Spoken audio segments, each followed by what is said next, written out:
Greetings, everyone. Greetings, everyone. Thank you for joining this wonderful session. Let us wait for the other people. Let's just give them 5 minutes to join this wonderful session. Thank you very much.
Greetings, wonderful people. This is Devalo here. May we please give the rest of the people 5 minutes to just join this wonderful conversation. Thank you very much.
Good morning, everyone, to our distinguished guests, respected academics, industry leaders, and fellow students. Welcome.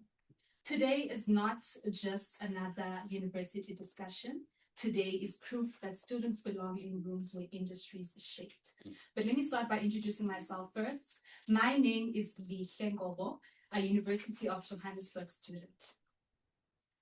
For a long time, students have simply been told to adopt to broken systems rather than being invited to help improve them. And this is why conversations like this matter. I remember reaching a point in my own journey when I realized something very powerful, that access matters, not just access to education, but access to information, access to networks, and access to the digital world. Because you see, in the world we're entering, digital access is no longer just technology. Digital exclusion is economic inclusion. And when students are disconnected from opportunities, mentorship, industry exposure, potential is lost before it is even discovered. And that is why we're here today. TD. TD was created as a platform for honest student discussions, not just challenges they face, but solutions they believe can move the industry forward. This discussion exists to ask important questions, including why are internship opportunities still inaccessible? Why are students graduating with more theory than practical experience? Why are financial barriers determining who can participate in the tourism sector? But most importantly, what can we do about it? Because this discussion is not rooted in complaint culture. This discussion is rooted in solution culture. Because you see, tourism is changing, businesses are changing, the world is changing. We are moving into a digital economy where businesses are becoming more innovative, more work experience integrated, more youth-led, and more innovative. And when youth is not included in building those industries, then we risk building industries that do not reflect the realities of people entering them. This discussion will focus on critical issues faced by tourism students, including transparency on internship opportunities, including work integrated learning, including digital digital exclusion faced by both domestic and international students, and most importantly, entrepreneurship as a pathway within tourism. This discussion is not only about the problems, this discussion is about contribution, vision, solution, and building.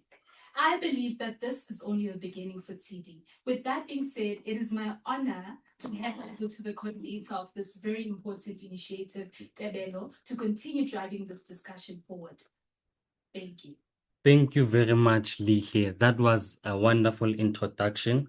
Now, today we are going to make history because we are tourism students from different institutions. We have came here together to raise some of the critical issues that we want to be addressed. And then most importantly, we are here to also raise those solutions. Now, as you've mentioned, that's why TD is important, the Tourism Students in Dialogue Initiative.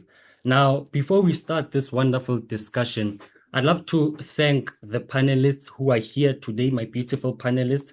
But most importantly, I'd love to thank all of the students from the different universities that have joined us here today, because they have came in their numbers to represent the tourism industry, so that we are the future leaders of tourism.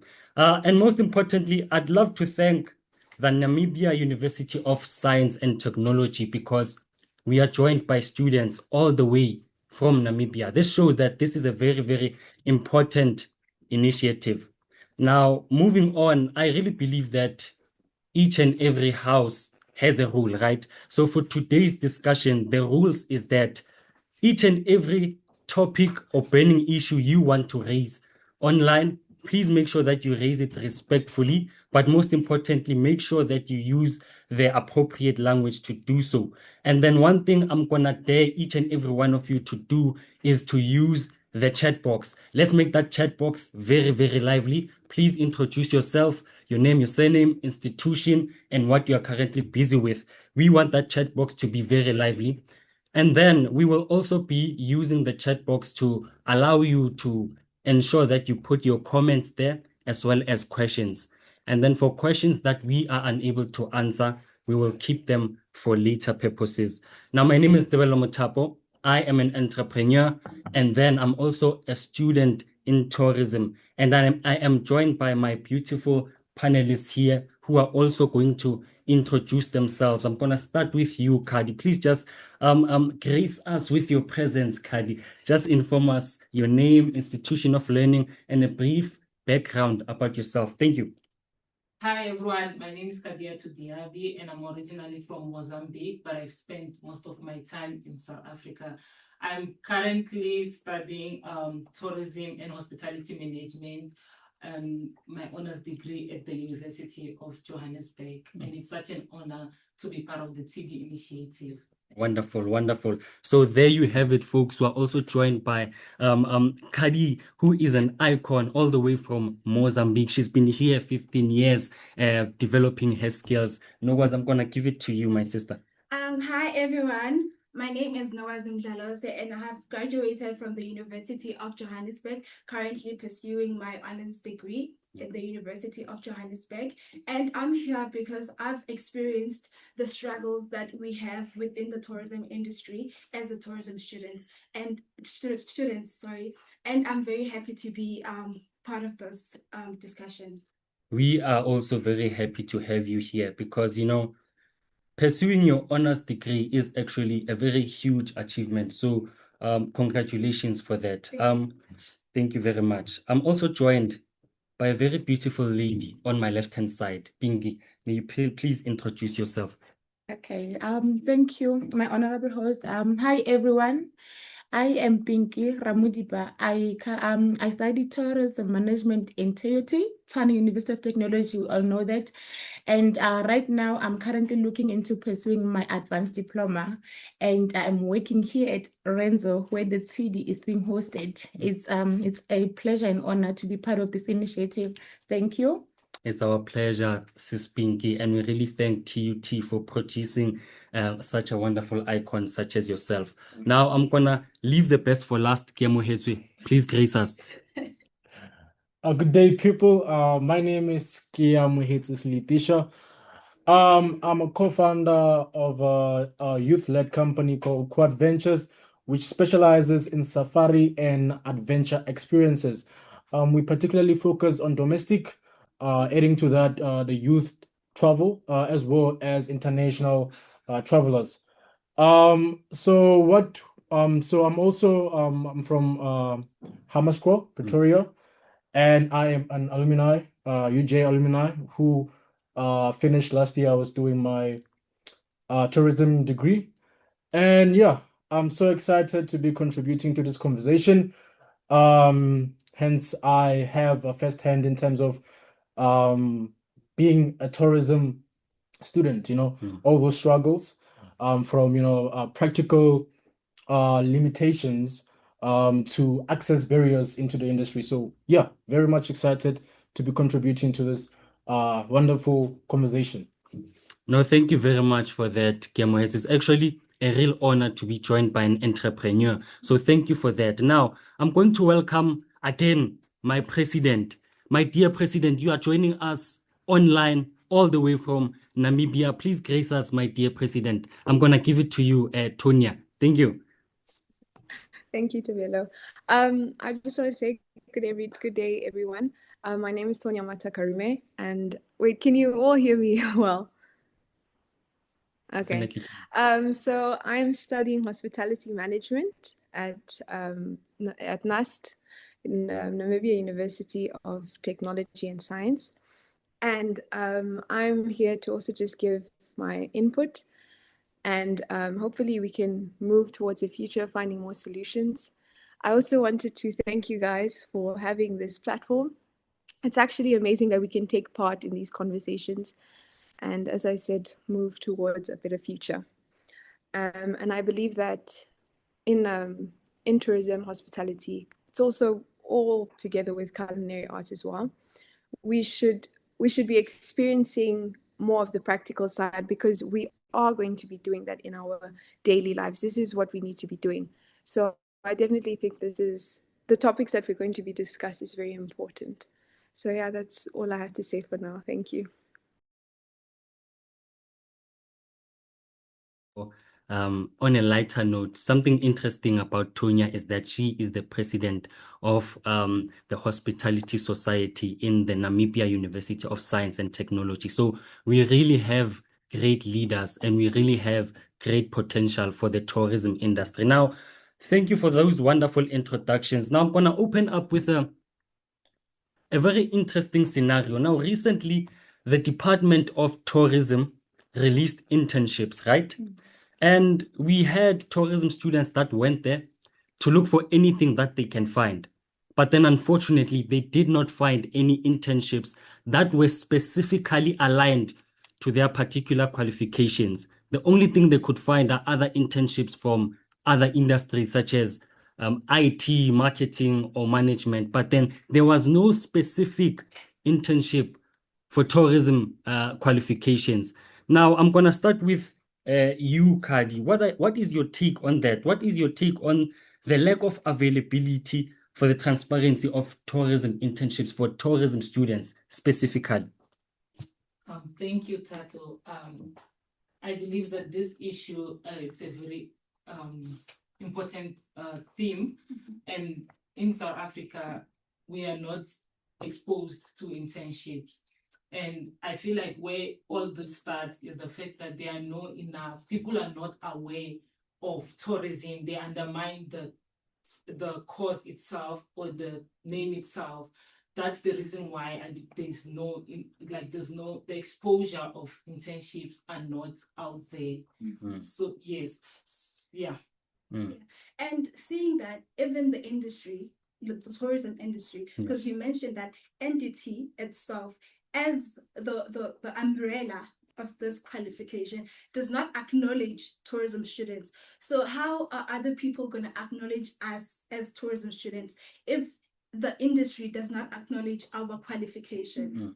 Then how do we, I don't know, how do we move from that? Because it has to start within the industry before it goes out there to the people, to other industries, to take us not serious, but to acknowledge the degree, to acknowledge the students, because we also put in effort into this degree that we're pursuing. It's not just for fun.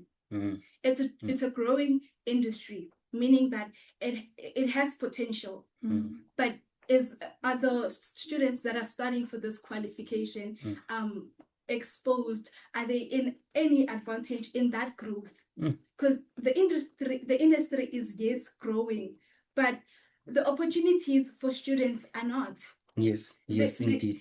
And they always emphasize on inclusivity, and I stand with inclusivity.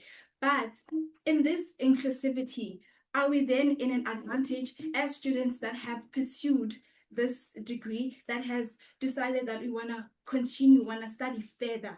Are we getting an advantage for that? Or are we just at the same as everyone else that studied tourism? Like a grade 12, we're getting the same opportunities as them. So then why did we study further? I think the industry has to answer this. Is this degree, can we study for this degree? Like, do they see the potential? Do they see the need for this degree in the industry if they can't acknowledge the degree? No, that's actually really, really powerful. So main issues that you touched on is that tourism students, they're not made being so they are not made aware of, in a sense, and then they are also not acknowledged. And that leads to them not being able to find some opportunities related towards tourism, right? And then you also mentioned a very important fact that tourism is one of the largest contributors of the GDP of the country. But then it's growing, but then the opportunities in tourism are also not growing. And that equation just doesn't make any sense. So this actually disadvantages a lot of tourism students because there is no access towards internships that are particularly aligned to their course. Now, Kadi, I just want to ask you on that, just to follow up on that. how has the process of applying for an internship look like for you, especially as an international? It's been really, really challenging because I did try, and that's been one of my reasons as to why I furthered my study, because I did not just want to sit at home and do nothing. I did try applying to some places for internship, but as an international student, they require work permits. I mean, I'm still a student. How am I supposed to do that? Yes. So I'm not too sure if the country is not, or the businesses are not yet familiar on that. Or if a student is studying, they are not required to have work permits. At least if they still have this study permit, they can still be exposed to the internship. So I mean, that has been a bit of a challenge on my side. So I've looked for opportunity within the university because that's the only way I'll be able to get experience. No, wonderful. No, thank you for that, Kat. That's really, really important, man. You know, I know that administrative things such as getting your work visa, study visa is actually really, really frustrating. So we actually need a solution towards that. Maybe the department can, or Home Affairs rather, can make sure that international tourism students that are here can further their studies and also gain access to internships through their study visas, in a sense. You understand? So thank you for that. I see there is one hand that is raised. We will come to you. I just want to give my dear sister Pinky a chance. What's your take on tourism students not being able to gain access towards transparent internships? Thank you so much, Tibalo, for that. You know, usually when I talk about tourism, I love raising the fact that I'm from a dusty village in Limpopo. We do not have knowledge about tourism. In high school, we do not study about tourism. It's only less high school that studies tourism. I only knew tourism when I started applying for higher institutions.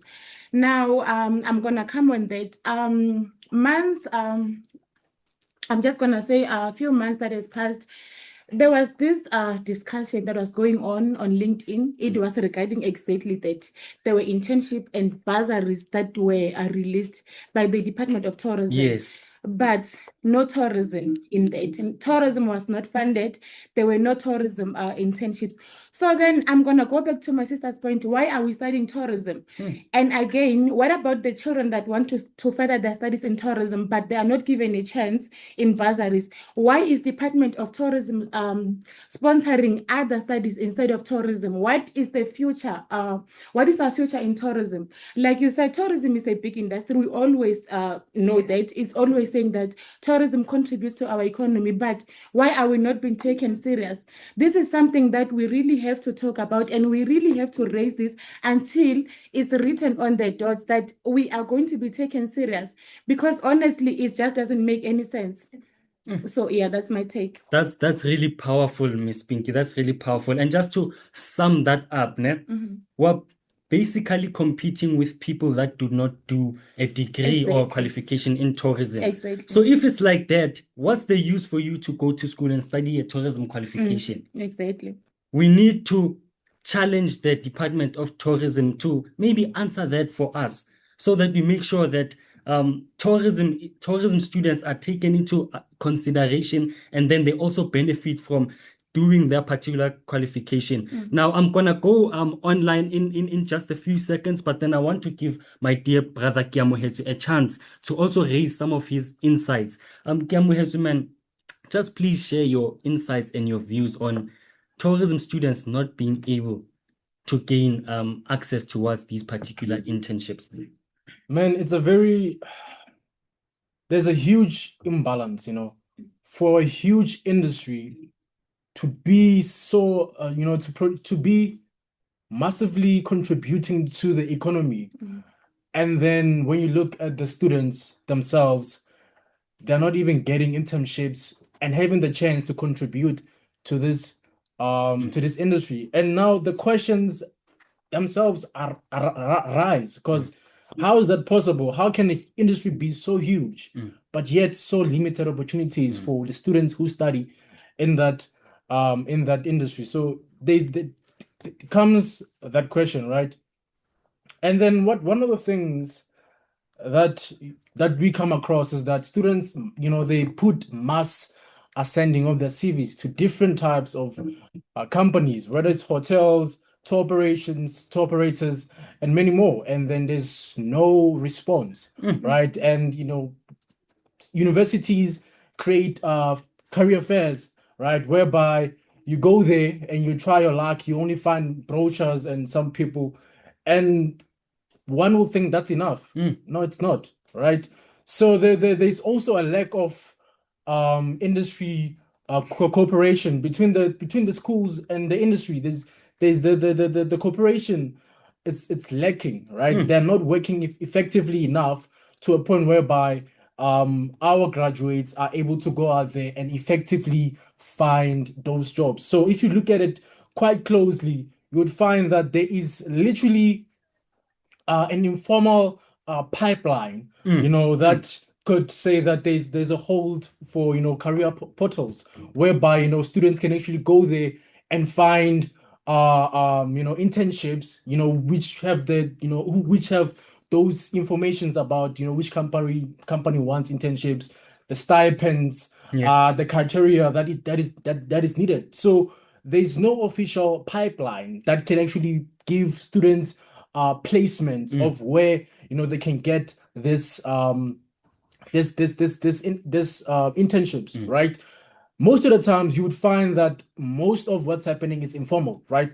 A student has to go to a lecture and use their contacts to find a job. You have to find friends, your personal networks, right, who can connect you to some other things. You have to know someone to be somewhere, right? Yes. So that becomes another problem, right? So the very bright students who know nobody, who that means that talent, innovation, leadership potential is wasted simply because you don't know who to go to when you have a degree. So it's one of the things that we need to touch on, right? Yes. Because if there's no pipeline where you can just click online and then see a list of internships that can say that, okay, you can apply here, here's the stipend, here's the information about it, the criteria that you need to have, then that becomes a problem, right?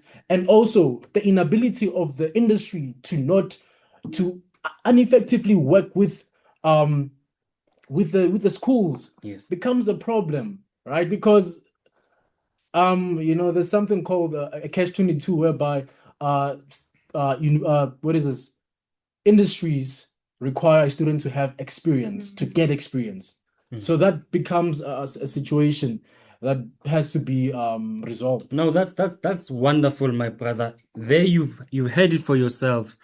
People who have joined joined us, that students submit their CVs trying to find internships, but then there is that gap because industry and corporate is not working well with the schools to make sure that the students are given access towards these internships. My dear President Tonya, can you please have your thoughts, man? How is it that side at Namibia? Is there a lack of transparency in the availability for tourism internships for tourism students? And what's your take on this?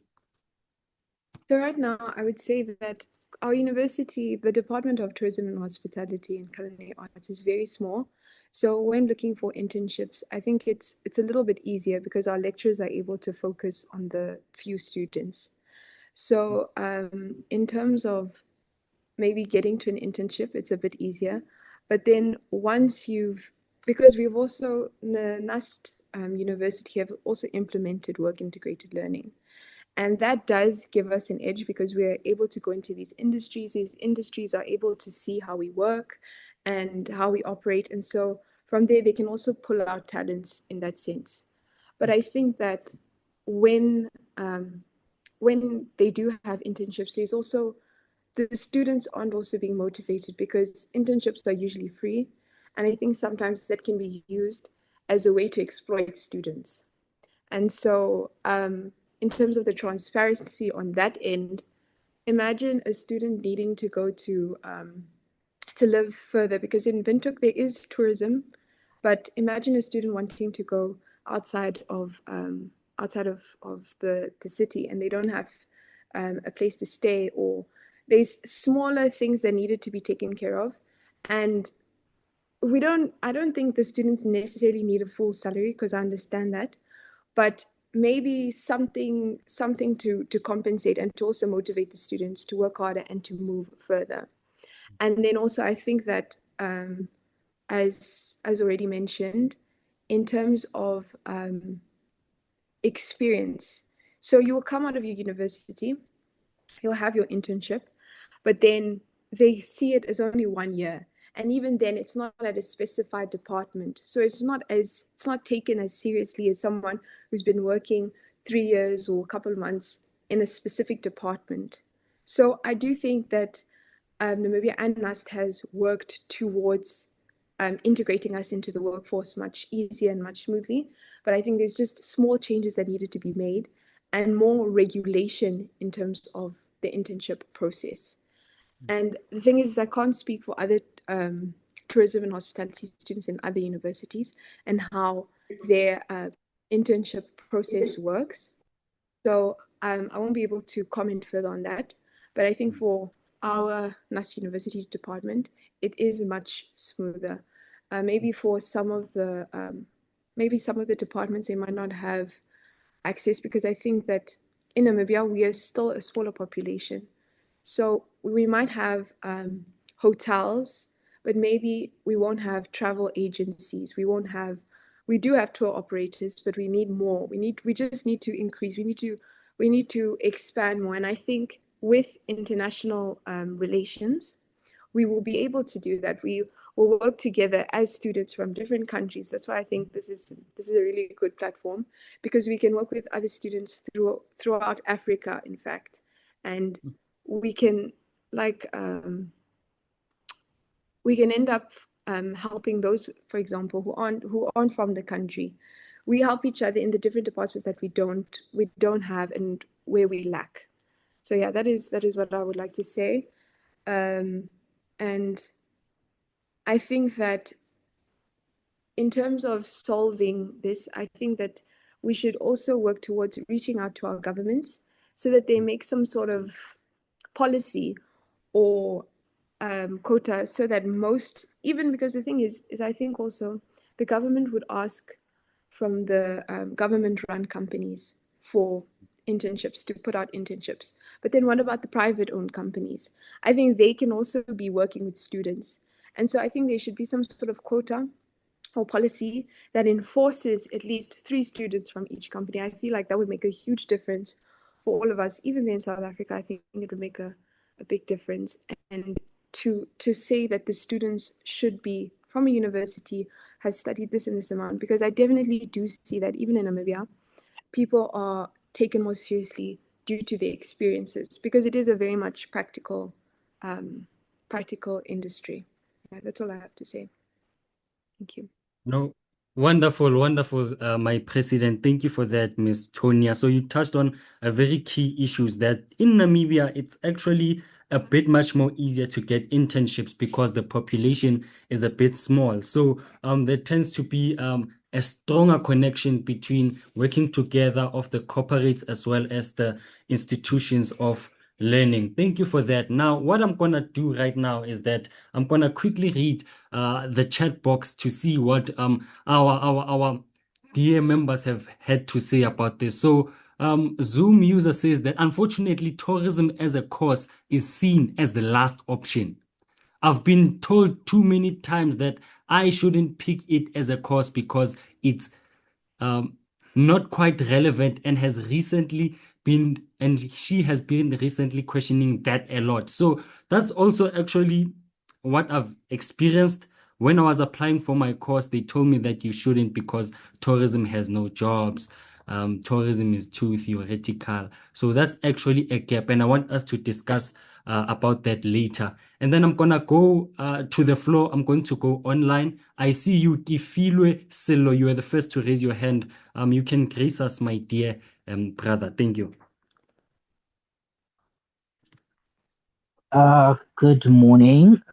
Thank you for allowing me to speak. My name is Kifilwe Selo. We've met previously at one of the internships that we've had, But thank you to the panelists, thank you to the Renzo Network, and thank you to everyone who's attending. I wanted to add on to what one of the panelists had raised earlier on, to say that or what she said is that there's a lot of fragmentation in tourism.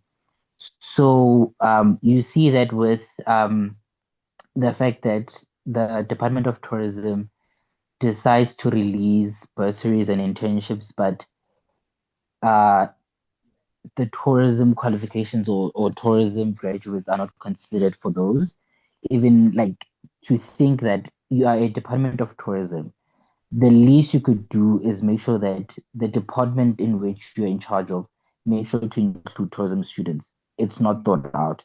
But I say this is or calls for awareness and education, because initially when people think of tourism, it's like, oh, this person is going to be a safari or a field guide. Nothing I can say that really is like broad. Initially, when someone says tourism, well, like, you're doing tourism. Also, are you going to be traveling the world? Are you going to be cooking and whatnot? But one thing I've learned is that um, having been a student at UJ and at UP, is that tourism is broad, and there's areas we are not thinking of, like in marketing, in operations. You don't necessarily need to be a field person. You don't necessarily need to do all of those, I'll say, cliche roles. But I think what could fix a lot of things could be education, awareness of how many areas tourism can explore and is already exploring. And then that would solve each and every other issue. And then maybe that could be a stepping stone to something else. But yeah, I wanted to raise that there's a lack of awareness and a lot of education that needs to happen, because honestly, this is a beautiful industry. If you're in it, you know, and I feel like everyone knows here. So, but yeah, thank you for that. Yeah.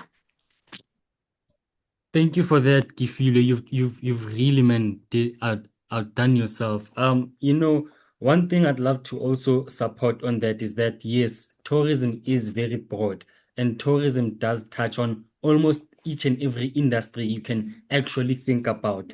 And it just doesn't make any sense why the tourism students are suffering to get particular opportunities towards some of these internships. For example, in our qualification, what we do is that in our modules, we have a marketing module, we have a management module, we have, yes, all of these modules. But then when it's time to get that particular internship, we can't find it because there's no one that's specifically aligned to our course. So I want us to raise that when we're proposing some of the solutions. I see you, Nyokong Tsepiso. Thank you. You may take it away.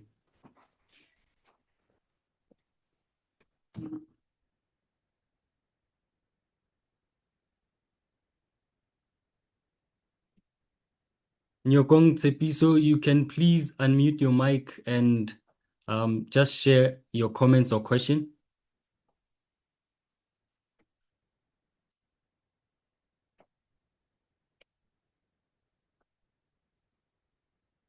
All right, wonderful. No, Nyokong, it's fine. You can also drop a comment or whatever question that you had on the comment section. Now I'm just gonna swiftly move on to Pinky. Pinky, you are in the industry, you are currently working. I just want to ask you if you can maybe advise tourism students on how you found your internship.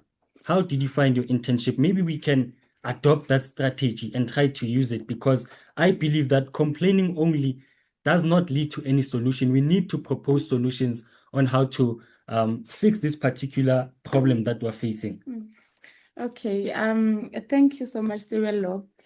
So actually, that one person that loves to share my story on how I got here. You know, if I have to be honest, it has been a very depressing journey, you know, because particularly when you do diploma in tourism or diploma in anything, for you to obtain your qualification, you must get work integrated learning. And that has really delayed me because it was very hard finding my will. You know, I remember very well in 2023, the December of 2023, I didn't enjoy it much. I was depressed because, man, my classmates were getting their will, and then there was just me. You know, you would write an email to each and every hotel, you know, each and every industry in the tourism, but no one, you know, really replies. So sometimes they will just, oh no, the face is, the space is filled. Oh no, or sometimes you can just get no reply at all. So how I got here is that LinkedIn worked for me. So I'm just going to encourage everyone to, you know, just participate in LinkedIn, man. Everything you want is staying on LinkedIn.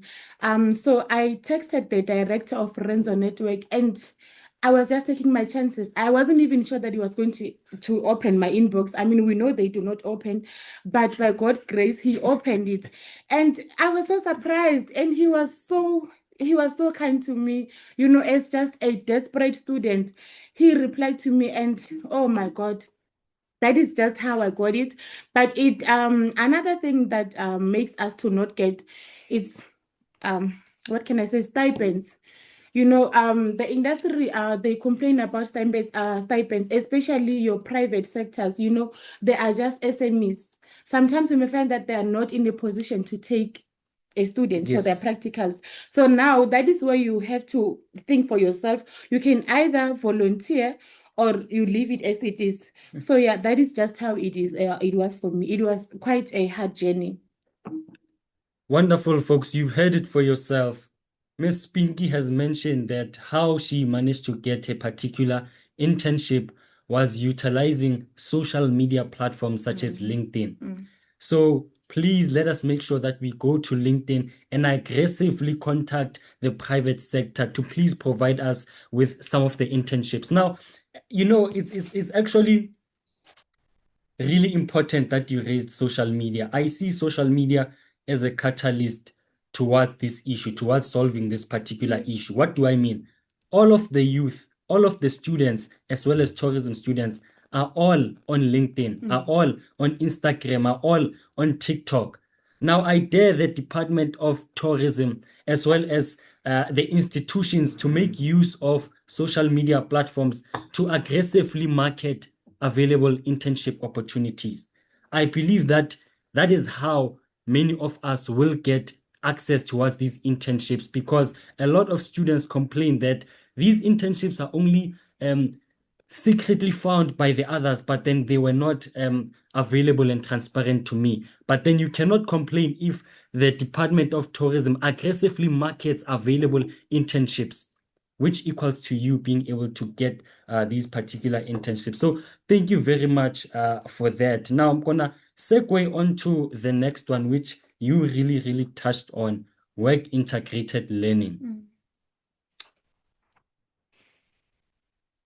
One of the most saddening issues is that in my first year, I thought that I was gonna travel when I was going to do my tourism qualification. But then, unfortunately, to my surprise, it was 3 years of theory, it was 3 years of textbook, not even traveling once. So, tourism is too theoretical rather than practical, and we need to make a change on that particular issue. Kiamohetswe Seletisha, I know you have very strong views on that. Grace us, my brother, what's your take on tourism being too theoretical rather than practical? Yeah, man. Yeah, that is a very deepening issue, you know. Because most people will say that tourism itself is an experience-driven industry, right? So what happens when students are given case studies, textbooks, and then lectures? It comes to show that getting exclusively lectures, case studies, Yeah. what else? Case studies and textbooks Yes. is not enough, right? Because what happens if a student can check in a client or a guest, can manage a booking system, can draw up a itinerary, process. What then happens? Then it shows that a degree itself can partially do a job, but then not enough, right? I've came across this study that says that Switzerland does about 60 to 70% of its curricula are in are practical. Yes. Right. So that's one of the things that I feel that South Africa can learn from other countries like Switzerland, like Germany, because now this becomes a definite issue because the industry will say that, well, you came, but then you don't have the experience. You have the degree, we can see it, but then some will say that it is undervalued without experience, right? So then what should our students do? Yes. Right? Because you go to class, for 3 years, in and out, 30 years, you go in and out, and you just, on the books, you're there reading case studies. But then what happens? Yes, there's modules like your research methodology, right? There's destination geography or the other ones, but then is that enough? Yeah. Right? Is that enough without going into into the ground and doing what has to be done? I mean, someone said something interesting, and they said a chef who never enters a kitchen, can you really call them a chef? That's a very interesting thing, because you can't say that you want to become a chef, but you never enter the kitchen. Because our students don't know the pressure. They don't get to experience the pressure that comes with being in the industry, the ups and downs, right? The crisis management, so now even the confidence itself, it's not uplifted when you go to the industry, because you don't know anything, right? You don't know everything. I've always told myself that muscle memory is the most powerful thing. Yeah. I feel like if you're just always reading, I mean, most people just read to forget. But then if you're actually doing it continuously, in real time, you're doing it continuously, then it actually comes natural, and then that's something that can be valued by the industry.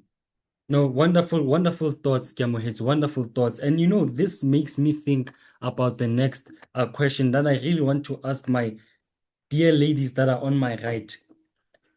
Does tourism being too theoretical actually prepare you for the work industry? And what are your thoughts on that? So let's go back to the internships. Yes. Oh, let's go back to you looking for a job. You go out there with your CV, your degree in hand. Yeah. You get there, they want 3 years of experience. You don't have anything other than theory. Yes. The only thing you know are the steps, process. You don't know anything. If on the spot they say, book a hotel for a tourist, you don't know how to do it, because the only thing you know is the process of doing it. You don't know how to actually do the job, because the tourism businesses, they want experience, they want practical. You don't have that as a tourism. I remember. Do you guys remember when you got the suits? Yes, I remember. Yes. We're so excited. Let me tell you, we're so excited, thinking we're gonna work. Ask me what this is for. Yes. Presentation. It's for presentations. It's not for anything work related. And when we raise the issue in our university to say, okay, we see that diploma students have work integrated learning. Can we also have as degree students? They said to us, our degree is designed in a way that we will become managers. Okay? How are you going to become a manager if you don't have experience? How are you going to be a manager if you don't even know how to solve crises? You don't know anything. The only thing you know is process. Are you going to go there with process? No. You need experience. That's what they said to us. And if they were really communicating with the industry, with the stakeholders, then they would know that this is what stakeholders want, and this is what we should produce as universities, because they're producing students that are are prepared to be thinkers, and theoretically thinkers. Not you think processes. Every time they ask you tourism related questions, you think process, you think school. You don't think practically, because you've never been in a space where you have to think practically. Yeah. Just in addition, okay. Yes. During our 3-year degree course, all the 3 years it was basically theoretical, but I would really love to shout out to the university. In our last year, last year of the course, we had one of the module, enterprise development, and that was kind of the first module that prepared us for the outside world. Basically, the lecturer tried to put in practicality in it, where we're instructed to actually now book a tour and stuff like that. That's where the inspiration for entrepreneurship kind of came from. Yeah. So that was really commendable on that. But I mean, just 1 year of that, in fact, 1 semester of that is not enough to prepare us for the outside world. But yeah, so I don't believe that the theory is enough to prepare us for the outside world at all. Wonderful, Kadi. So that's actually, I'd love to commend the lecturer that actually did that, because we need to press on that. We need to capitalize on that we need to take the tourism students to outside to do their particular assignments in a practical way. As you said, the lecturer gave you an assignment for you to organize a tour whereby you take the students out on an experience. That taught you safety briefings, that taught you how to create an itinerary, so forth and so on. Pinky, I know that you are burning to answer this. Please grace us. Yes. Oh, thank you. I am really burning. Thank you so much. So I want to get on that. I hear that. Let me just say, on LinkedIn, I'm really active on LinkedIn. I love LinkedIn. I connect. Maybe all of you here, I'm connected to you. Especially as long as you've done tourism, I'm going to connect with you. So most of the things that my fellow students are complaining about is the lack of. It's only theoretical. Yes. So right now, I wanna come here and commend my university for that. You know, in TUT, there is a lot that I've learned in TUT. I know Opera PMS. That is what you use on when you're booking hotel or reservations. I have done Galileo. I have done tour planning. I have done stage accounting as a tourism student. So now, this made me realize that not all institutions offer that. I've seen. You Yes, see, yes. because a lot of things that I've done, mostly UJ students, they haven't done that. I've done Summit, you know, everything that can prepare you to the world out there as a tourism student. You know, yeah, so that is just what I wanted to come. Shout out to Tshwane University of Technology, my institution. Thank Yes. you very Thank much for that, Pinky. Thank you very much. And I'd like to say, we like to thank the TUT for that, because it has produced one individual that has gained opportunity from them making tourism practical rather than more theoretical. As you've said, you've learned all these softwares on how to create itineraries, manage finances, and all of the sort. I'm going to move on to my dear President. Tonya, what's your take and what are your views on tourism being too theoretical rather than practical, and does this actually prepare the students for the work industry? As the previous members also mentioned, I think it's very important that you're integrated into practical learning. And with the NUST Hotel School, we've gotten quite a bit of that, because in terms of hospitality, we have a working hotel. And so we as students work in that hotel. We've done service. I'm in my second year now, but already in my first year, we were working on the floor, managing the basic tasks that you would do in a restaurant. The only issue is it's quite small, but then again, it is an amazing opportunity for, especially for first years, to learn from that experience. And we've also in our first year we also got access into the kitchen as a hospitality student, because you need to also be able to manage the kitchen as well.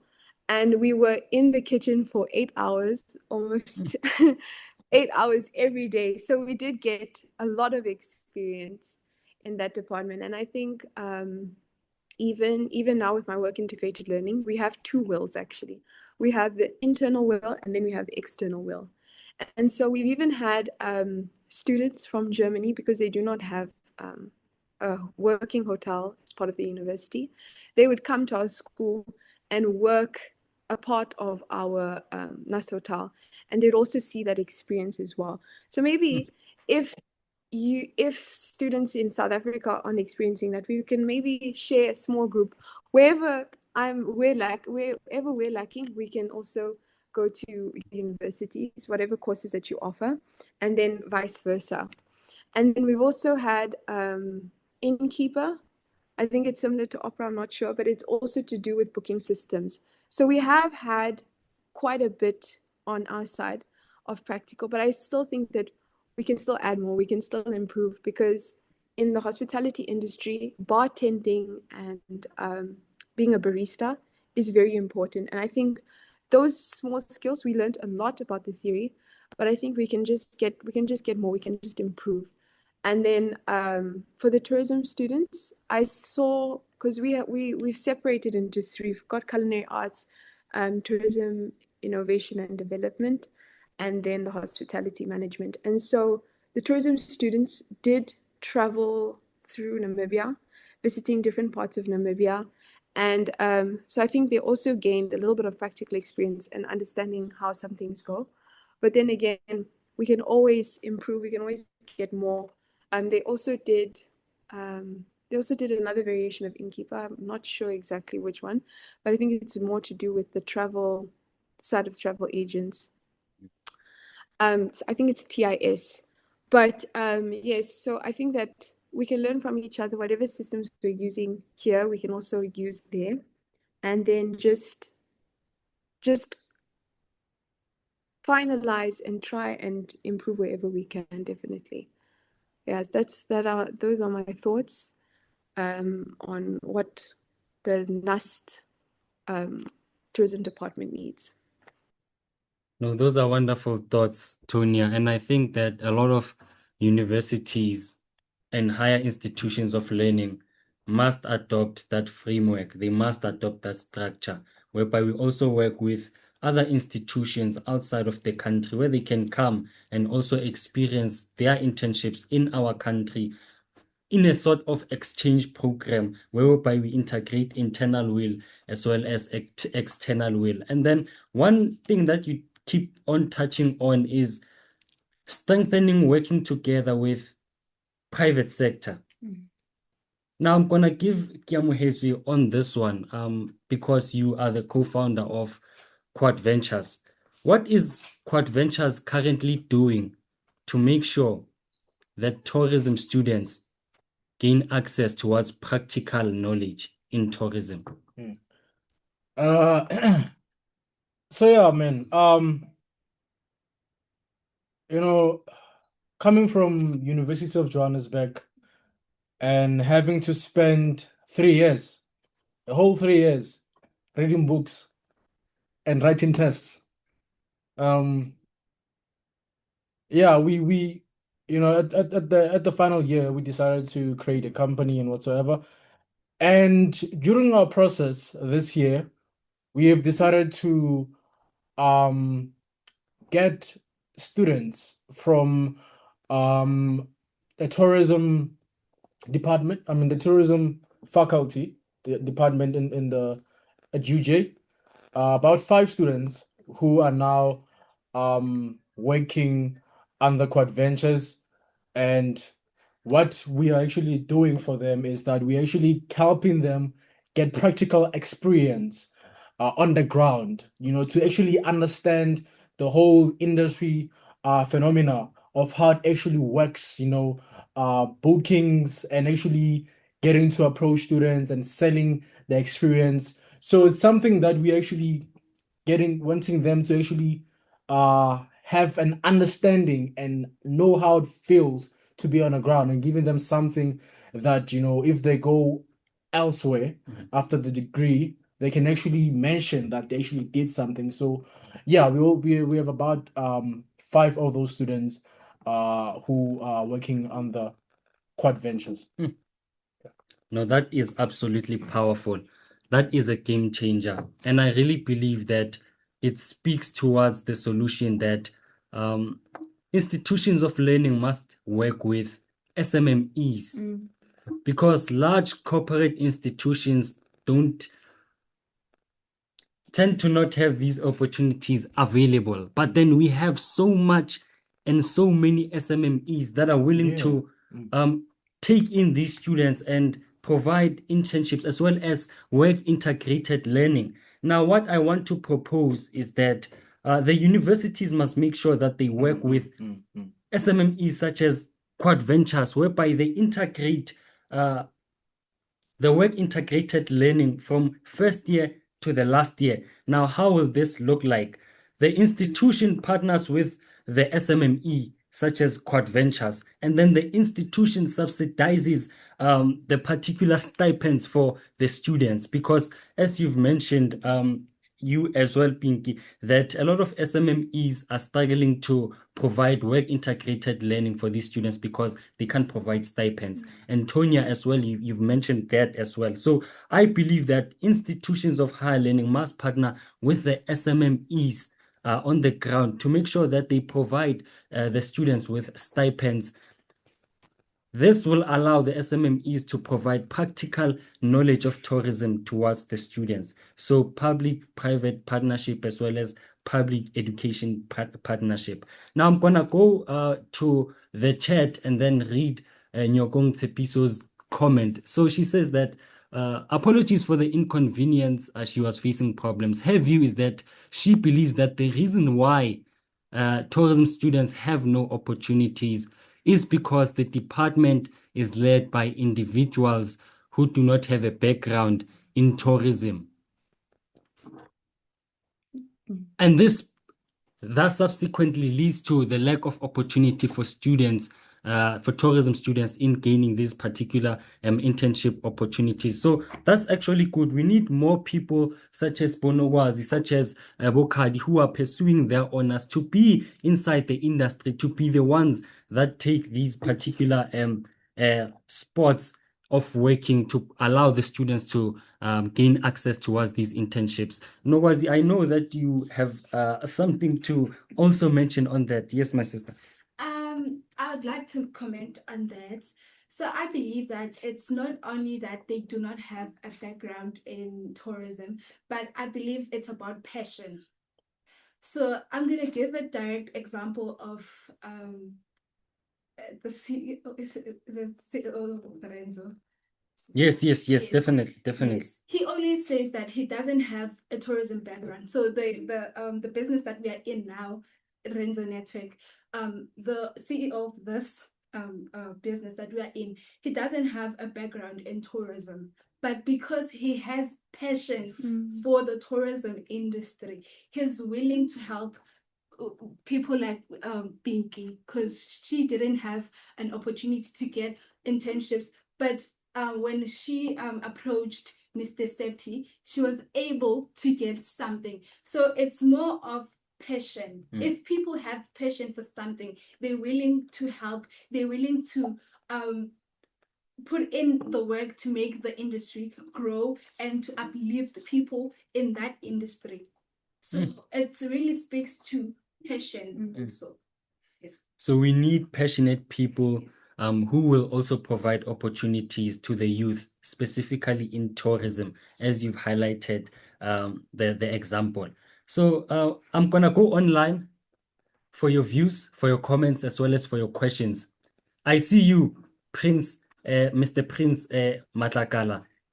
Thank you, sir. You may speak.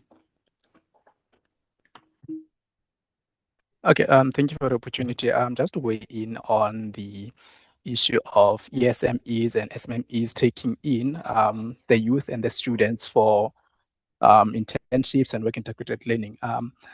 It's it's not a secret that our industry is dominated by SMMEs mainly, and then currently we have introduced a new concept of ESMEs, which is emerging small micro enterprises.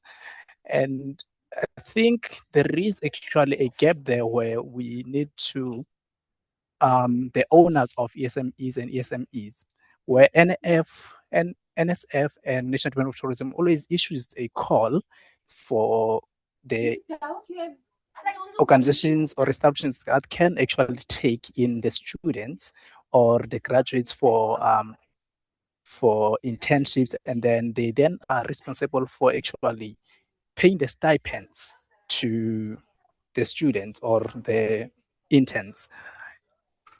Having said that, there is also a gap in actually the skills transfer to say that are the ESMEs owners equipped to actually transfer these skills, which is something that we have to look into. For example, Rendzo Network, I know that they have an incubation program where they can actually mentor the ESMEs owners to actually be able to transfer those skills. So we need first to capacitate the business owners themselves so that they're able to give a proper training to the students that they take in, because you're going to sit at the problem whereby these students, yes, they've went through the will program, they've went through the internship, but then they still lack the necessary skills for them to join a corporate or even start their own businesses. So in doing that, we need to do it in a structured way.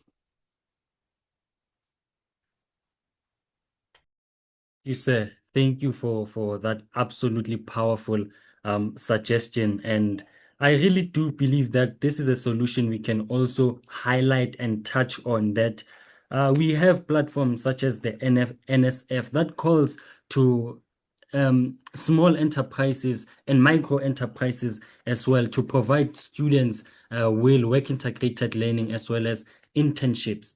But then the only issue is that, are these particular SMMEs equipped to transfer the skills to these students? As you mentioned, Sir Prince, some of them, they do go to these internships and will work integrated learning opportunities, but then they come back the same. So I'd like to dare the Department of Tourism to strengthen teaching, or rather mentoring, these SMMEs to make sure that the skills that they provide to these tourism students is of adequate value and is what the tourism industry actually needs. One example is what the Rendzo Network is also doing, because it's also doing that. So we need to touch on that particular point. So thank you very, very much for that.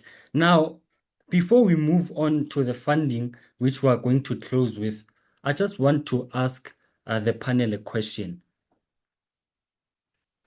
You go for this internship for 2 years. You are done with this internship. You go back home and sit. I think that's also another solution, another problem rather, that needs a solution that we are not addressing. Yes, we want these internships. Yes, we want the work integrated learning. But then once we get that, people are still going back home and sitting, having no jobs. I don't know, Tonya, my dear president, what is your take on that? Here in Namibia, we also have a very high unemployment rate.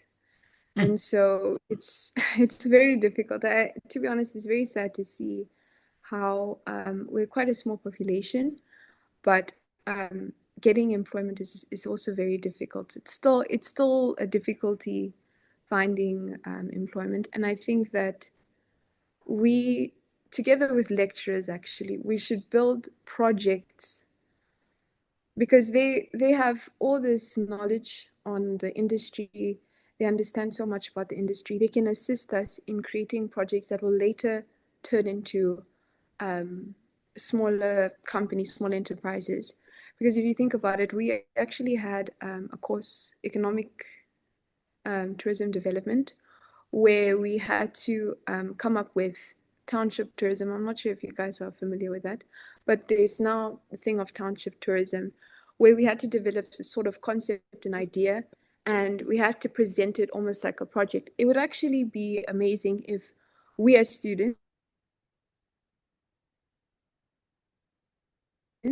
could actually present by us, and from there we'll also be creating jobs in that way. So we'll be creating jobs and helping other students, even in other departments, because it's not just tourism, it's everywhere that you will be needing people from different areas, and we'll be solving a larger issue. And I think with South Africa and Namibia, we actually do have a lot of interesting things in our country, and a lot of foreigners do actually want to see what's happening in South Africa, what's happening in Namibia. I think it's just more of organization and just all of us working together to get to that bigger picture. And I also wanted to add that, you know how there's like a lot of apps. I've seen that maybe in the West, in the European countries, in America, where they have apps for securing jobs, not just LinkedIn. Why can't we team up with students who are studying software so that we come up with a system that aids us tourism and hospitality students to link up as multiple students, because we also don't have capital. It's very difficult to get capital to start a company. So imagine we get an app or a platform just like how we have now, but more around students in Africa. We all join in and we create multiple ways of securing income. And so I think with that, it will also decrease the employment rate. So I think that's something we should definitely consider. Yeah, that's all I have to say. Just to add on what she was saying, I think it's definitely a brilliant idea. I assume, or rather, other schools have platforms or portals whereby they communicate with the students, right? From where I was studying UJ, they had a platform called ULink, whereby students are able to enter and they communicate with the students there. So, to add to what you were saying, you can imagine they having a platform whereby tourism students are able to go inside and view opportunities that the industry are putting on that platform, or able to put out their ideas of what they think is necessary for them as tourism students, so that the government, the institution, and the corporations are able to enter there and see the views of the students and what is necessary and how they can assist. I think that's one of the things that could be there. Wonderful, Kiamohetso. Pinky, I just want your take on this. What is the solution towards what we've been discussing about? Do you have any solutions that you can pose? I'm just gonna start by what you just said moments ago. It's a challenge. You get your internship, your 24 months internship. After that, nothing. You go and sit home now. You are back to square one. Back to square one. So I'm just gonna say, like, whenever I talk, I love to bring up relatable things that I can relate to. So I'm just gonna mention our director here in Rendzo Network, Mr. Septi Bukula. He always says that he feels like, work integrated learning is for 6 months, right? Yes. I came here for 6 months initially, and then he was like, no, that is not experience. What did you learn in 6 months? What can you do? What can you go to a company and say, I can do this in 6 months? So that is where he's like, I'm going to extend your internship to a year. After that, oh no, I feel like a year is not enough. What experience do you have in a year? I mean, we can say that in vacancies, they can say we need 3 years of experience. You only got 2 years when you were doing your internship. It's very hard for SMEs to fund those stipends. That is where the National Skills Fund comes in, where they assist with that. So I can say that, that is where collaboration comes. The government and private sectors, they must collaborate. We are the future of tourism. We are future tourism leaders as we are here. If the government doesn't intervene in giving us those opportunities, who else is? the private sectors are in no condition to do that. So that is when I say we need collaboration between government and the private sectors. 24 months is nothing. They do not need 2 years of experience when you apply for a job. They're going to say you're underqualified. Now, where am I going to get another experience?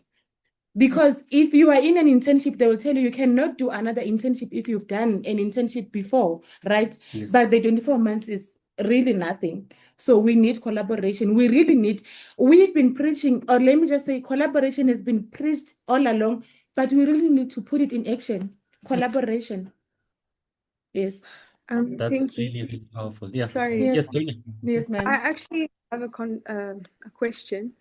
If they do extend these internships, won't it become difficult? Won't they end up maybe exploiting students? Because there will only be these, if it's for example for 2 years, these students, it's really quite difficult to enter the job market as is. Now, I think that maybe if it's obviously regulated, I think they should add policies so that it's regulated. But don't you think they should recognize rather that 6 months? Because I think also you do actually do learn a lot. Because in my work integrated learning, it was only 3 months, and I learned quite a bit, because a lot of the times, even sometimes my supervisor wouldn't be there, and I would be the one leading the operation or doing what I'm supposed to be doing. So I think that even as you enter the workforce later on, you will be learning day by day. You will continue to add on. But I think that they should just recognize the internships for what it is, because I don't think it should be more than 2 years. I don't know. Okay. Thank you so much. I wanted to come on that. The recognition part, I hear that, right? But what I'm literally saying right now here, we are doing internships in order to gain experience to go on higher places. Those higher places, they need much more experience, right? Than what, obviously, you learn a lot in that 6 months. Oh, trust me, I've learned a lot in that 6 months. But in the industry, in the eyes of industry, that is nothing. 6 months is nothing. 1 year, 2 years is nothing. So that is actually what I'm trying to say. You can, in 3 months, you can even learn a lot, but in the eyes of the industry, it's nothing. So that is my Yeah, point. I think it's because it's also the label of internship, because it's a job. It's still a job. Yes, This is It's still a actually, job. exactly. yeah, it's still a job. So I don't know why it's seen as not an equivalent, because it definitely is. I think maybe it's because we're shifting from different departments, but I definitely think it should be considered as a normal work experience, even if it's because how did the others get there? They started with a small internship. They started with a few days or a few months, and then later on they started to grow. That's how the progression is. So I think they should definitely start recognizing internships as jobs, and not just internships as if like it's not an actual job. That's true. Wonderful, wonderful suggestions. Thank you very much for that, Miss Pinky, as well as Tonya. You really, really raise important points. And I also just want to mention a brief solution, and I don't know what are your thoughts on this. Rural areas. I believe that rural areas are being overlooked. Now, what do I mean by this? I mean that each and everyone is flocking to Cape Town, flocking to Johannesburg for internships. But then these places are over concentrated with people looking for opportunities. And this leaves a gap, or leaves an uncharted waters in the rural areas. So I would love to also again challenge the Department of Tourism to develop attractions in rural areas, Yes. whereby the students can also go there for their internships, which will be much, much more longer. So I do not know, what are your thoughts on that, Kadi? I totally agree on that, because I believe the people from the rural areas and those that were raised on the urban side are a bit different. So I think it's best there should be internships that cater for the rural area individuals, because they are more experienced and more aware of their settings. Like you cannot bring someone from a rural area to an urban section because it's gonna be difficult. Although they are able to adapt, but it might be a bit challenging. Yes. So I believe it's best if they are able to also cater for them something that will be able to like where they are familiar with their environment, so on and so forth. Yeah. Yeah, to add to that, it's a very, very interesting thing. I think because mind you, there's a lot of the country itself has a lot of rural and township areas, right? And then there are cities, but then those cities are overly concentrated, right? And mind you, the students have to travel from townships and spend costs to go to whatever city that they believe that they will get a job or whatsoever, right?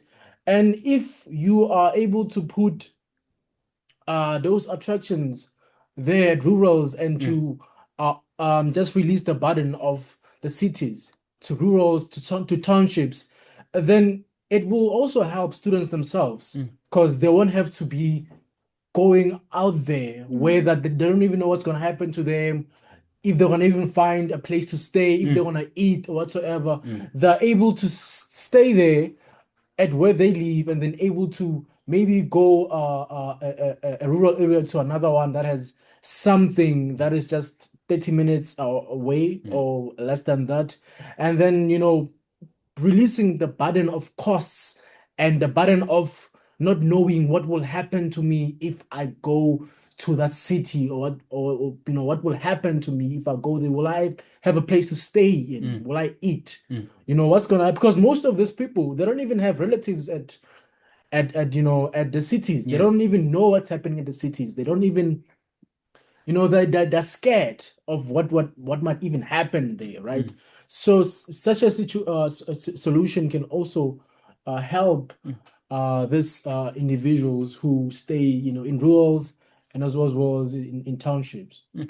If I can come to that, as much as there is township tourism, we would like to have village tourism, but infrastructure, we do not have decent roads. Like there is nothing. Some of the place they don't even have electricity. Then which tourists am I gonna bring to my village? I'm going to talk about my village. Like it's just dusty roads. We do not have electricity. We do not have water. We don't even have any attraction in my village. Like the government has forgotten Limpopo. I'm sorry to say this, but Limpopo is forgotten in this industry. The only tourism thing that is happening in Limpopo, the one that I can record, Marula Festival in Toyando. I'm from Mamaila, guys. No one even knows Mamaila. There is nothing to be known from my village except for the dusty roads and empty rivers. So what am I going to sell in my village? That is what the government, I feel like they are more focused on the cities. I feel like it will, for a change, it will be very nice to bring people from the UK. Oh, please come to Mamaila, to my village. Except for please come to Cape Town, come to Johannesburg. They are already familiar with those places. But then we do not have infrastructures in our villages. Oh, wonderful. Those are actually wonderful thoughts. So from what we've been discussing, we need to make sure that we work together with government to develop some attractions in the rural areas, but most importantly, develop the infrastructures so that when those attractions are created and developed, there is infrastructure to support that. Now I'm going to go online to quickly just read some of the comments there. So I see Zoom user says that to what Kia Mohetsu is saying, I believe the whole education system is sort of a setback because they're conditioning us that this is the only way and this is real intelligence. But how many people have prospered without education? A lot. How many graduates are unemployed? A lot.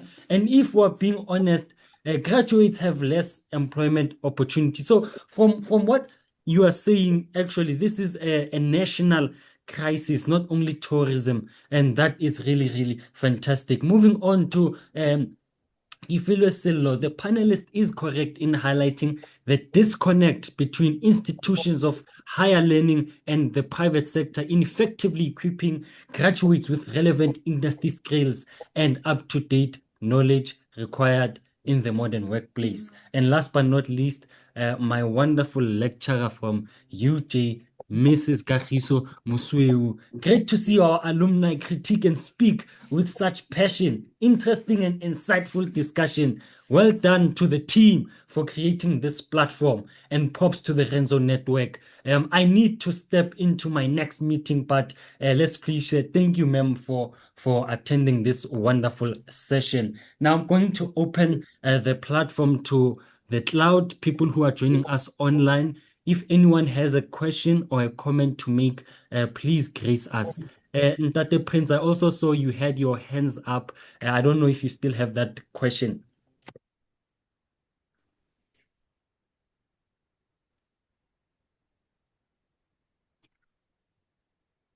While we're waiting, I just wanted to add something to what you guys were saying.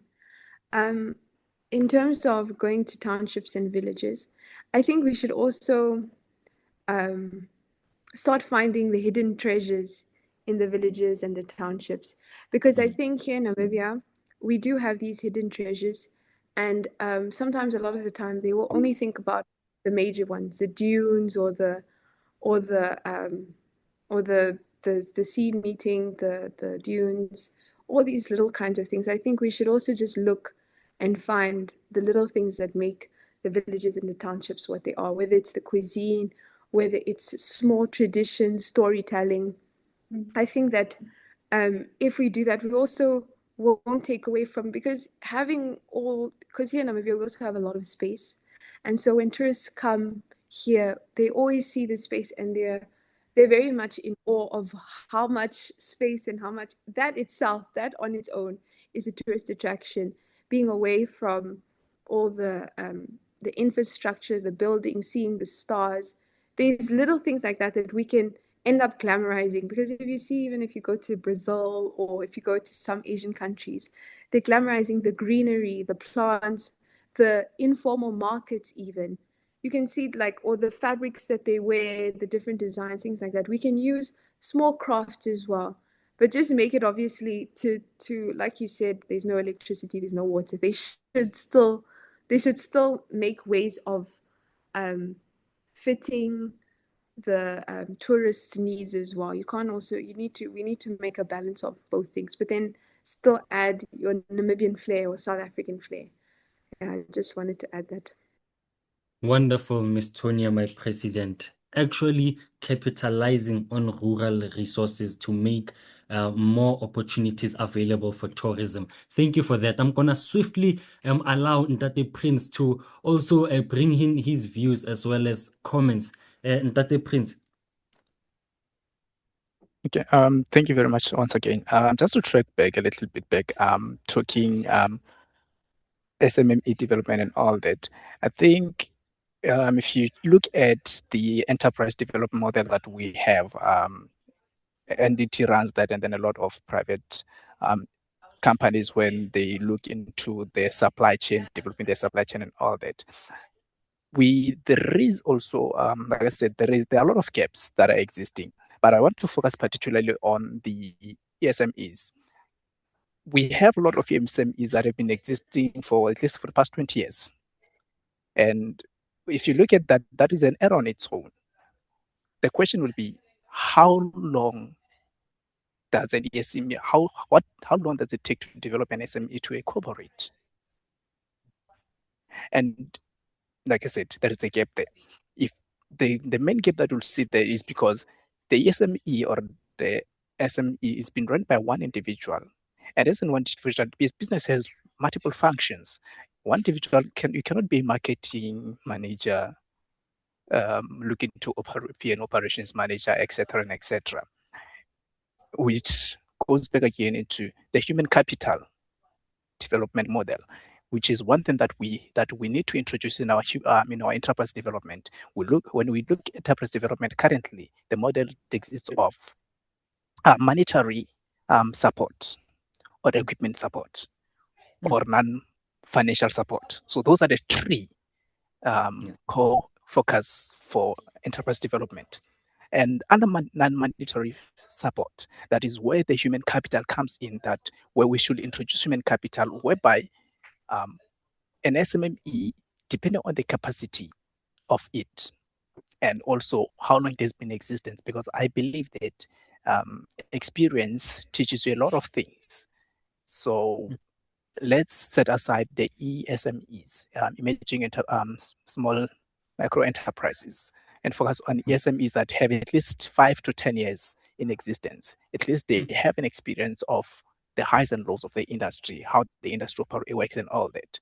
That person giving them a human capital to actually assist in running the business, that gives a graduate a 360 experience of the business operations, and equipping them to actually be able to start in their business. But we should also be cognizant of the fact that not everyone can be an entrepreneur. So that's something that we need to keep in mind. So when we bring in human capital, yes, give that intern, give that student a 360 review of the business operations. They need to understand everything from finance to marketing, HR, and entire operations. It gives them an option to say that, okay, what is my niche? Because we have a lot of generalists in the industry and no specialists. Very few specialists. Yes, sir. Because simple, you can ask someone who's currently studying tourism now, what is your niche? What's your specialist? So also in searching for SMEs that are searching for interns, students, you need to be very specific. What is it that you require as a business owner? Are you looking for someone who is going to be assisting with marketing, product development, and all that? There are over 63 functions within a business, within the tourism industry, niche areas that one can specialize in. But how many most of the graduates know? How many of the supply chain, how much do you know about the supply chain in the tourism industry? Because one thing that will tell you, okay, you have a lot of tourism graduates that will lose into the hospitality industry, especially the hotel establishments and customer facing roles, which is not wrong. That's where the opportunity is currently available. But if you are going to actually bring value to that qualification, to that degree, we need to start developing niches, core focus areas. We cannot be producing generalists. Yes, sir. And product development is one area where we lack a lot. We have a lot of products that are continuously being recycled through marketing. We just change how we position them. It's still the same product. If we are going to grow as a tourism industry in South Africa, we need to be able to have product developers. Someone who will go to a village, like you, for example, just had a discussion about the village. Someone will go to a rural area and look at the rural area. What product can I develop to ensure that we are able to attract the tourists? Yes, sir. Pinky, you know your village very well. What is it that your village can offer? People, they travel for experiences, leave the attractions, leave the infrastructure aside. I mean, okay, Sunny Pass is a gravel.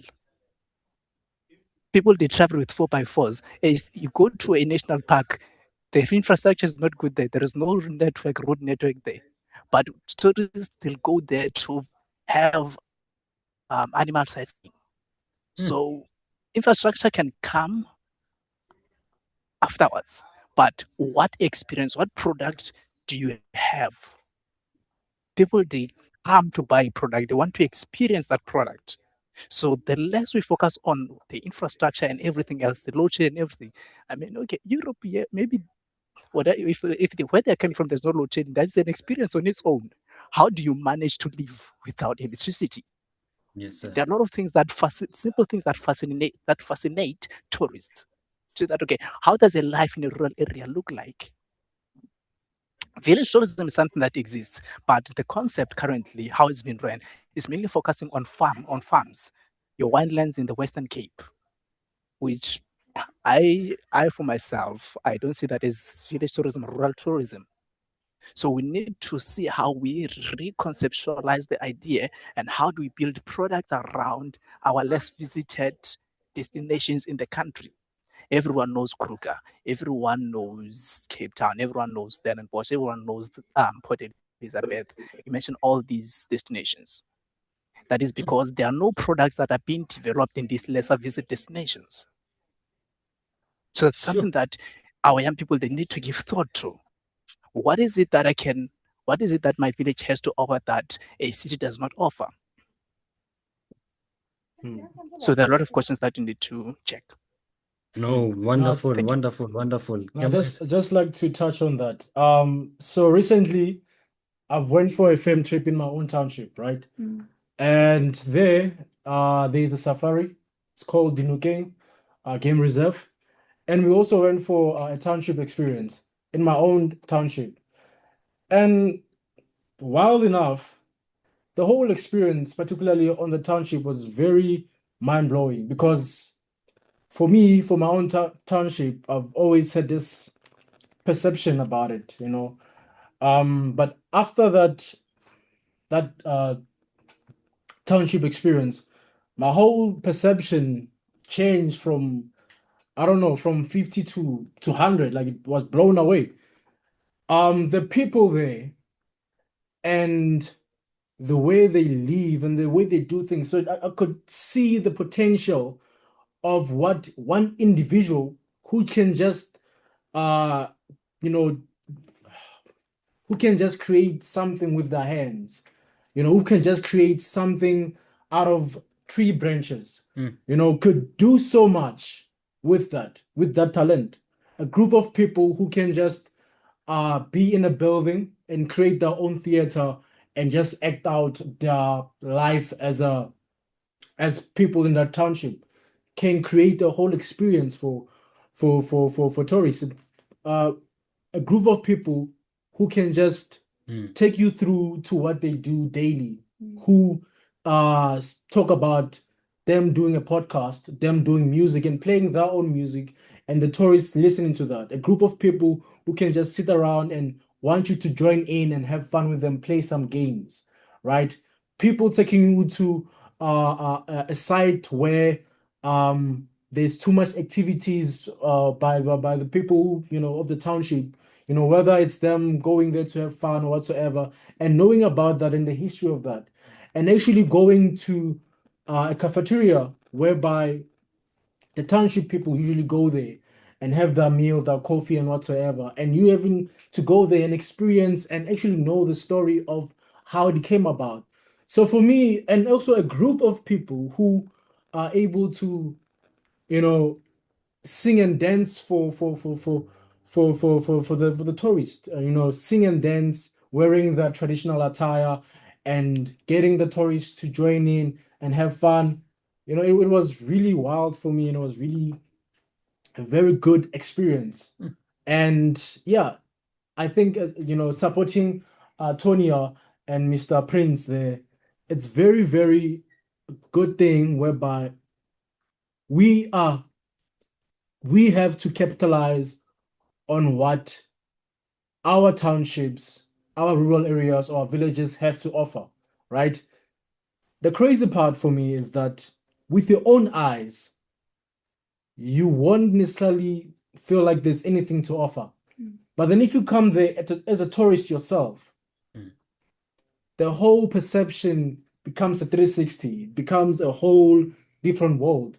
And you see something different, a spark, a different feel to it.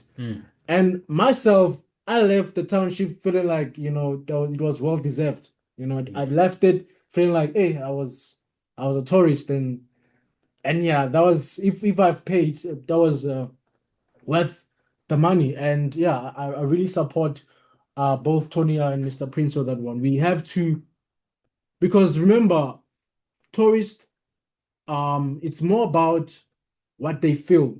Well, of course, you know, what they receive matters, but then the feeling, you know, the experience, it's valuable on its own, and we should capitalize on that. We shouldn't just be like, oh, I want my place to have bridges and have skyscrapers and also we should look at it the way it is and see on how great it can become, because even the simplest things can become so much of a mind blower to a tourist.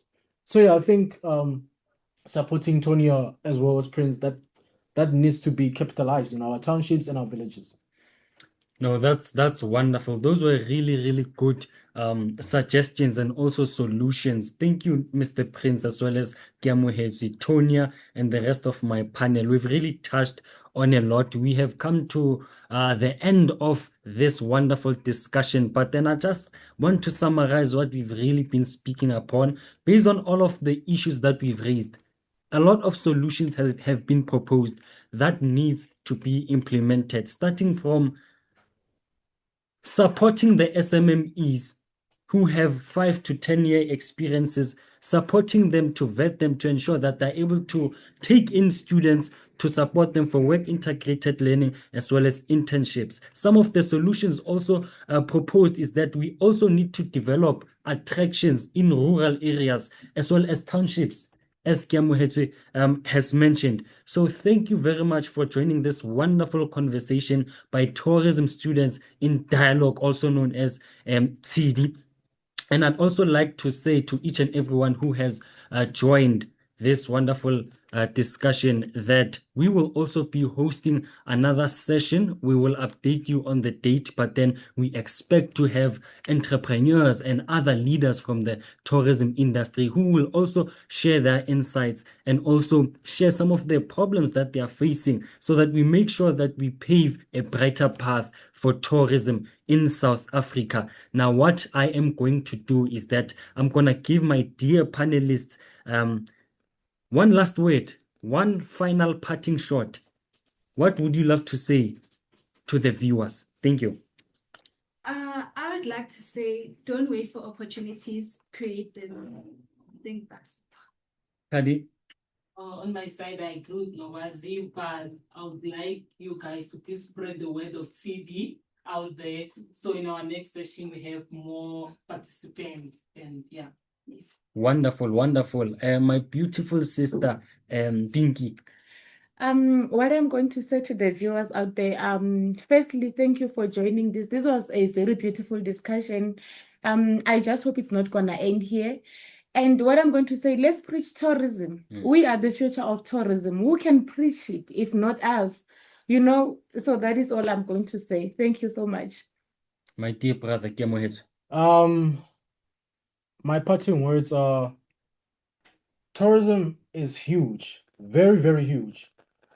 And I'd like to say that do not be swayed by people who say that tourism has nothing, right? Tourism has a lot, right? There's a lot that can be done within tourism. As one of the people mentioned, Tonia and Prince, there's a lot that can be done in tourism, from the smallest to the highest. And we should be able to capitalize on that. And my take on that is that you do not have to necessarily become a company. That's my take. You can become someone who's just, I don't know, using branches to create something creative, or a craftsman or whatsoever, and then go somewhere and sell that to tourists. You don't necessarily have to become a company, but you can become an experience. You can become something that the people who come to you can never forget. So I think, yeah, that's my take on that. Tourism is too huge, and I'd like you to go home with that and think about it. Think clearly, what does it mean for tourism to be huge? Because there's no way that an industry can become such a huge thing globally and in South Africa, and then you think to yourself that if it's this huge, why is there opportunities? That's impossible. There has to be opportunities. There has to be something that we can point out that makes tourism great. And we here have the opportunity and have the ability, the responsibility to make sure that tourism itself is realized, because it is a great industry. There you have it from the founder of Quad Ventures. My dear President, please grace us with your final parting shot. Thank you. So first would like to say thank you all for having this. It was actually really fun and amazing hearing everybody's insights. And I think we'll be able to actually move forward from this. And it would be really great to actually have another one and have more students coming in. I'll definitely try my best to get them in. I also wanted to say that even as myself, I don't think I've explored my country enough. And I think that we also sometimes forget there's also local tourists.